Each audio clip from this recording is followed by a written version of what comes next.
Hi అండి, నమస్తే. Sharada Gudimetla YouTube ఛానల్కి స్వాగతం, సుస్వాగతం. ఈరోజు నేను మీకు అరుదైన గరిక, వెండి గరికను చూపిస్తున్నానండి. ఎందుకంటే మనకి గరిక అనేది అస్తమానం మనకి అవైలబుల్గా ఉంటుందో ఉండదో చెప్పలేము.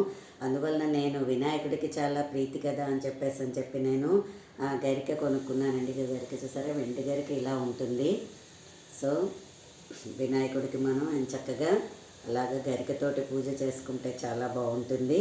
మీరు కూడా ప్రయత్నం చేయండి. ఎక్కువ వెయిట్లో రావు, ఇవి చాలా పల్చగా ఉన్నాయి కదా. సో నేనైతే ఇలాగ ఒక వెండి భరిని కూడా ఇలా పెట్టుకుని, దీనిలో నేనేమో నాకు ఒక స్టూడెంట్ అప్పట్లో ఒక బంగారం వెండి వినాయకుడిని ఇచ్చింది. సో ఇందులో పెట్టుకుని ఈ వినాయకుడికి అంతా కూడా నేను ఈ గరికల్లోనే ఉంచేస్తాను. ఎందుకంటే ఇవి చాలా జాగ్రత్తగా మనం ఉంచుకోవాలి కదా. సో నా వీడియో కనుక నచ్చినట్లయితే లైక్ చేయండి. ఇలాంటి అరుదైనవన్నీ కూడా మీకు చూపిస్తానని చెప్పాను కదా. చూసారా, వినాయకుడికి మనం ఇలాగ గరిక దొరకలేదు అని చెప్పేసి బాధపడకుండా మనం ఇలాగ వీటితోటి మనం చేసేసుకోవచ్చు. గరిక దొరికినప్పుడు స్పెషల్గా ఇలాగ ప్రత్యేకంగా మనం వినాయకుడికి ఇలాగ వెండి గరికతోటి చేసేసుకుని మనం చక్కగా ఇందులో అయితే సేఫ్గా ఉంటుంది కదా.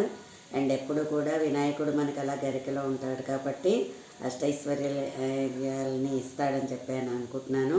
నన్ను ఇంతవరకు మీరందరూ ఆదరించినందుకు చాలా ప్రత్యేకమైన ధన్యవాదాలు. ఇవో చూసారా, ఇలా పెట్టుకున్నాను. సో నా వీడియో కనుక నచ్చినట్లయితే లైక్ చేయండి, సబ్స్క్రైబ్ చేయండి. మరిన్ని వీడియోస్ కోసం బెల్ ఐకాన్ని క్లిక్ చేయండి. ధన్యవాదాలు.